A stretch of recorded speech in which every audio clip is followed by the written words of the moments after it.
So, hello Sunshine! Mag-share ako ng mga passive income ideas na pwede mong umpisahan dito sa Pilipinas. So first, ano nga ba yung passive income? So yung passive income is kumikita ka ng pera kahit hindi ka actively nagtatrabaho. So sa madaling salita, hindi mo kailangan mag-effort ng malaki or gumugol ng malaking oras para kumita ng pera.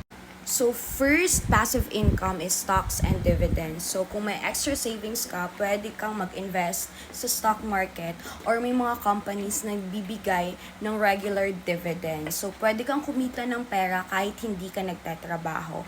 But take note, kailangan mong pag-aralan muna yung company or yung bank na pag-iinvestan mo ng pera. Although na hindi mo kailangan magtrabaho, make sure mo na rin na legit at tingnan mo kung magkano yung interest na makukuha mo every month